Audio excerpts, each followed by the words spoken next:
प्रशिक्षण क्लासेस के online platform पर आप सभी का स्वागत है।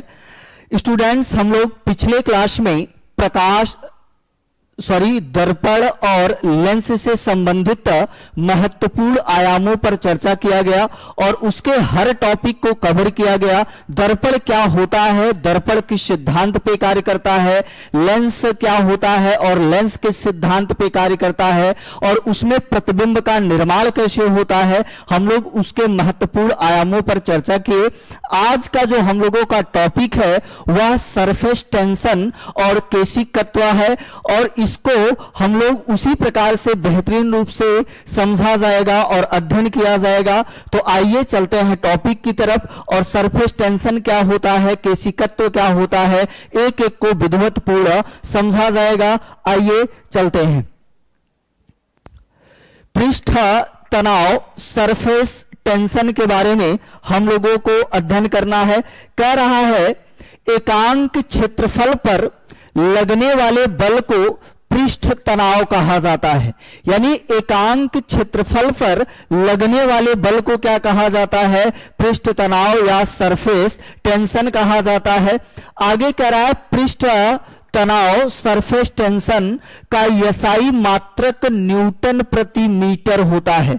यह प्रश्न यहां से बना हुआ है कि सरफेस टेंशन या पृष्ठ तनाव का जो है एसआई मात्रक क्या होता है, तो न्यूटन प्रति मीटर होता है।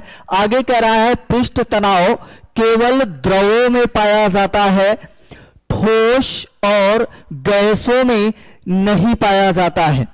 यह ससंजक बलों के कारण उत्पन्न होता है। यानी सरफेस टेंशन जो होता है वह किसके कारण उत्पन्न होता है, तो ससंजक बल के कारण उत्पन्न होता है। आइए ससंजक बल को देखते हैं। क्या कह रहा है ससंजक बल, कह रहा है समान अणुओं या परमाणुओं के बीच लगने वाले आकर्षण बल को ससंजक बल कहते हैं। समान अणु या परमाणुओं के बीच लगने वाले बल को क्या कहा जाता है, ससंजक बल कहा जाता है। अब समान अणु या परमाणु का मतलब क्या हुआ, जैसे ये बोर्ड पूरा है तो ये जो बोर्ड बना होगा एक ही प्रकार के अणु तथा परमाणु होंगे और इनके बीच कोई न कोई बल कार्य कर रहा होगा। इसी बल को क्या कहा जाता है, ससंजक बल कहा जाता है। आइए आगे चलते हैं। कह रहा है असंजक बल, तो ससंजक बल को समझा गया तो साथ में असंजक बल को भी समझ लिया जाए। असमान अणुओं या परमाणुओं के बीच लगने वाले आकर्षण बल को असंजक बल कहा जाता है। वहां पर समान था और इस बल में क्या है, असमान जो है आगे कह रहा है नोट में, जब असंजक बल ससंजक बल से अधिक होता है तब दो भिन्न पदार्थ आपस में चिपक जाते हैं या एक पदार्थ दूसरे पदार्थ को भिगो देता है। समझिए, कह रहा है जब जो है असंजक बल का मान, किस बल का मान, असंजक बल का मान अधिक किससे हो जाता है, ससंजक बल के मान से, तो वस्तुएं एक दूसरे से चिपक जाती हैं या एक दूसरे को भिगो देती हैं। जैसे अगर हम बात करें, मान लीजिए ये तो डीजी बोर्ड है, अगर व्हाइट बोर्ड की हम बात करें, मान लीजिए यहां पर व्हाइट बोर्ड रहा होता और हम जो है मार्कर से लिख रहे होते, तो जो मार्कर के द्वारा बोर्ड पर लिखा जा रहा है और इंक बोर्ड पर चिपक जा रही है, तो वहां पर कौन सा बल अधिक है, तो असंजक बल है। कौन सा जो है बल अधिक है, असंजक बल। अगर असंजक बल का मान अधिक नहीं होगा तो यहां पर जब आप बोर्ड पे हम लोग लिखेंगे तो ये एक दूसरे से चिपकेगा नहीं। चलिए चलते हैं आगे। आई होप आप लोगों को समझ में आया होगा। पृष्ठ तनाव का दैनिक जीवन में उपयोग। अब इसका दैनिक जीवन में उपयोग क्या है, कह रहा है वर्षा कि बूंदों का गोलाकार होना। जब वर्षा होता है, बरसात होता है, तो उसकी जो बूंदें होती हैं वो गोलाकार होती हैं। किसके कारण होती हैं? तो सरफेस टेंशन के कारण होती है। पृष्ठ तनाव के कारण जल की बूंदें न्यूनतम पृष्ठ क्षेत्रफल ग्रहण करने की कोशिश करती हैं, जिससे वे गोलाकार बन जाती हैं। आगे कह रहा है साबुन और डिटर्जेंट का उपयोग। जब आप कपड़ा धुलते हैं और कपड़ा धुलने के लिए साबुन या डिटर्जेंट का प्रयोग करते हैं, तो उस समय डिटर्जेंट क्या करता है कि जल के पृष्ठ तनाव को कम करता है। अर्थात कम करने का मतलब है कि जल को और पतला करता है। ये जो है कह रहा है साबुन और डिटर्जेंट जल के पृष्ठ तनाव को कम कर देते हैं, जिससे जल कपड़े के रेशों के अंदर आसानी से प्रवेश कर गंदगी को हटाता है। कह रहा है मच्छर के लार्वा का जल सतह पर तैरना किसके कारण तैरते हैं? तो पृष्ठ तनाव के कारण तैरते हैं। और जब आप जल में केरोसिन डालेंगे तो केरोसिन क्या करता है? पृष्ठ तनाव को कम करता है। वही चीज यहां पर लिखा भी हुआ है कि केरोसिन डालने से जल का पृष्ठ तनाव घट जाता है, जिससे सतह पर तैर रहे कीट या लार्वा डूब जाते हैं। आइए चलते हैं आगे। केशिकत्व है ना, आइए इसको समझते हैं। कह रहा है केश नली में किसी द्रव का ऊपर जाना, ऊपर चढ़ना या नीचे उतरना केशिकत्व की क्रिया कहलाती है। अब आइए हम लोग केश नली को समझते हैं। एक मिनट, केश नली क्या होती है? आइए केश नली को समझा जाता है। मान लीजिए एक बीकर हमने लिया और इस बीकर में कोई लिक्विड भर रखा है, और एक ऐसी नलिका लीजिए जो केस के आपके बाल के व्यास के समान वाली हो। जब इसको आप इसमें डालेंगे लिक्विड में, तो कुछ लिक्विड ऊपर जाएंगे और कुछ लिक्विड नीचे आएंगे। इसी केस नली में द्रवों का ऊपर जाना या नीचे आने की घटना को ही क्या कहा जाता है? केशिकत्व कहा जाता है। आइए देखते हैं कौन ऊपर जाएगा और कौन नीचे आएगा। जो है कह रहा है वे द्रव जो कांच को भिगोते हैं, वे द्रव केश नली में ऊपर की ओर चढ़ते हैं। वे सभी द्रव जो कांच को भिगो देंगे वो केश नली में ऊपर की तरफ जो है कि चढ़ेंगे। जैसे अगर हम बात करें जल को जब आप कांच पर जो है कि रखेंगे या कांच पे गिराएंगे तो भिगो देगा। डीजल हो गया है ना, और केरोसिन हो गया, ये सब क्या करेंगे? ऊपर की तरफ जाएंगे। लिखा है जैसे जल हो गया, पानी यानी स्याही, केरोसिन, डीजल आदि, ये सब क्या करेंगे? केश नली में किधर जाएंगे? ऊपर की तरफ। वे द्रव जो कांच को नहीं भिगोते हैं वे केश नली में नीचे की ओर उतरते हैं। जैसे पारा का प्रयोग आप चिकित्सक क्षेत्र में करते हैं और वह शीशे को या कांच को नहीं भिगोता है। यही कारण है कि उसका चिकित्सक क्षेत्र में किया जाता है। और वह केश नली में किधर जो है कि किधर की तरफ चलता है? नीचे की तरफ चलता है। और एक अपवाद भी इसका है कि सभी धातु किस अवस्था में पाई जाती है? ठोस अवस्था में पाई जाती है। लेकिन एकमात्र धातु किस अवस्था में पाया जाता है? लिक्विड अवस्था में। वो कौन होता है? पारा होता है। आइए चलते हैं आगे। दैनिक जीवन में केशिकत्व का क्या उपयोग है? कह रहा है ब्लॉटिंग पेपर स्याही को केशिकत्व के कारण जल्दी सोख लेता है। ब्लॉटिंग पेपर स्याही को जल्दी सोख लेता है। ब्लॉटिंग पेपर क्या होता है? तो मान लीजिए एक सोखेदार कोई जो है फोम समझ लीजिए, और वह क्या करता है? ऊपर की तरफ खींचता है। आगे कह रहा है तौलिया का एक सिरा जल में डालने पर कुछ समय बाद पूरा तौलिया भीग जाता है। यह किसके कारण होता है? तो केशिकत्व के कारण होता है। फिर कह रहा है लालटेन में आप लोग लालटेन से पढ़ाई भी किए होंगे।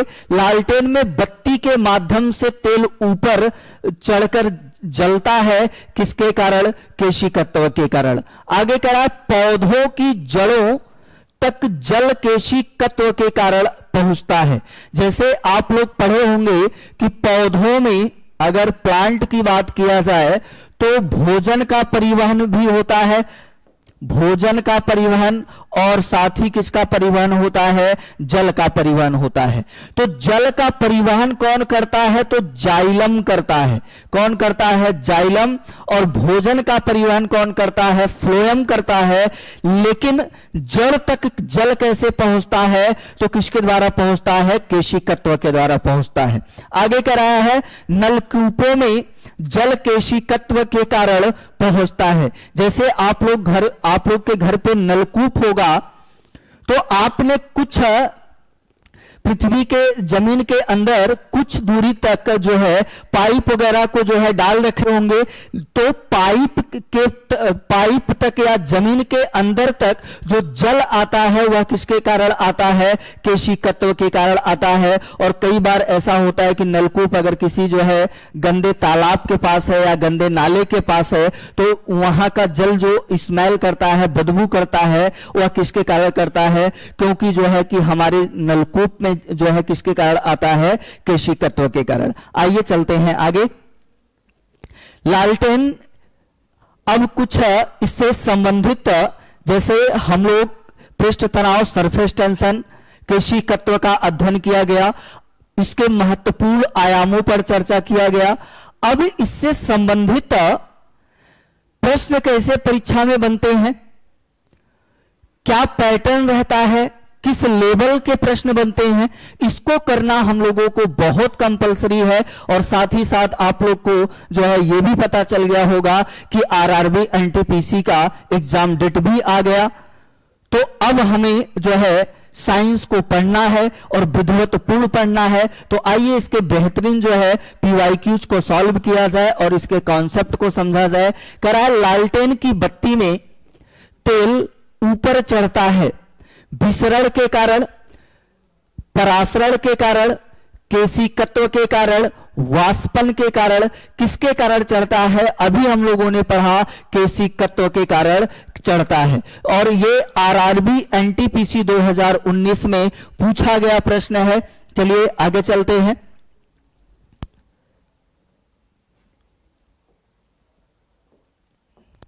करा ब्लॉटिंग पेपर में स्याही का चढ़ना किसका उदाहरण है? अभी हम लोग समझे थे ब्लॉटिंग पेपर में स्याही का चढ़ना किसका उदाहरण है? केशिकत्व का है। किसका है? केशिकत्व का। और यह जो है प्रश्न एसएससी एमटीएस 2019 में पूछा गया है। आगे चलिए, अगला क्वेश्चन क्या कह रहा है? साबुन पानी का पृष्ठ तनाव कैसे प्रभावित करता है? डिटर्जेंट हो गया या साबुन हो गया, ये जो है पृष्ठ तनाव को कैसे प्रभावित करता है? करा पृष्ठ तनाव को बढ़ाता है कि घटाता है, या नहीं बदलता है, या द्रवत्व बढ़ाता है? जल्दी आप लोग सही उत्तर का चयन कीजिए और कमेंट बॉक्स में लिखिए। तो अभी हम लोगों ने पढ़ा था क्या करता है? घटाता है। पृष्ठ तनाव को साबुन या डिटर्जेंट क्या करते हैं? घटाते हैं। आगे चलिए, करा किसके कारण पिन पानी की सतह पर तैर सकती है? करा घनत्व के कारण, चिपचिपापन के कारण, या पृष्ठ तनाव के कारण, या आयतन के कारण।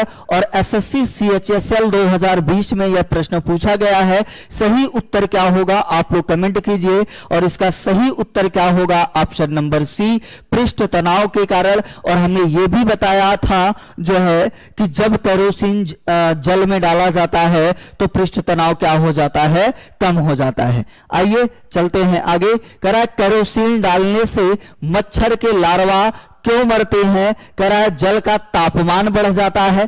फिर कह रहा है जल का पृष्ठ तनाव घटता है, ऑक्सीजन मिलती है, या घनत्व बढ़ता है। तो जल्दी से आप लोग कमेंट कीजिए। अभी अभी पढ़ा गया और तुरंत पीवाईक्यूज को सॉल्व किया जा रहा है। आइए चलते हैं। जल का जो है पृष्ठ तनाव क्या होता है? घटता है जब आप केरोसिन डालते हैं जल में। आगे चलिए, कह रहा है पारा कांच की सतह को नहीं भिगोता क्योंकि उसका घनत्व अधिक है। फिर कह रहा है पृष्ठ तनाव कम है। फिर कह रहा है चिपचिपापन अधिक है। फिर कह रहा है पृष्ठ तनाव अधिक है। जल्दी से कमेंट कीजिए और सही उत्तर का चयन कीजिए। अगले क्वेश्चन की तरफ चलते हैं। आइए चलते हैं। कह रहा है कौन सा द्रव केशिका में नीचे की ओर जाता है? कौन सा द्रव होगा जो केशिका में, वही जो अभी हम लोगों ने केश नली को समझा गया था, केश नली में नीचे की तरफ आते हैं। कह रहा है पानी, स्याही, केरोसिन या फिर पारा। तो सही उत्तर क्या हो जाएगा? पारा हो जाएगा। ये सभी केरोसिन, स्याही, पानी केश नली में ऊपर की तरफ जाते हैं, लेकिन पारा किधर आएगा? नीचे की तरफ आएगा। आइए चलते हैं अगले प्रश्न की तरफ। कह रहा है खेत की जुताई वर्षा के बाद क्यों की जाती है? और एसएससी जीडी में पूछा गया प्रश्न है 2021 में कि खेत की जुताई वर्षा के बाद क्यों की जाती है? घास उगाने के लिए कह रहा है। फिर कह रहा है जल निकासी के लिए। फिर कह रहा है नमी को बनाए रखने के लिए। फिर कह रहा है जड़ों को हटाने के लिए। तो जल्दी से आप लोग कमेंट कीजिए, इसका सही उत्तर क्या होगा कि खेतों की जुताई वर्षा के बाद क्यों की जाती है? क्योंकि नमी को बनाए रखने के लिए किया जाता है। सही उत्तर क्या हो जाएगा? ऑप्शन नंबर सी, नमी को बनाए रखने के लिए वर्षात के बाद या वर्षा के बाद खेतों की क्या कर दिया जाता है? जुताई कर दिया जाता है। क्योंकि जैसे मान लीजिए ये आपका खेत है, जमीन है, और जब वर्षा होता है, जब ये वर्षा हुआ तो जल जमीन के अंदर जाता है और जमीन के अंदर, पृथ्वी के अंदर पतली पतली केश नलिकाएं पाई जाती हैं।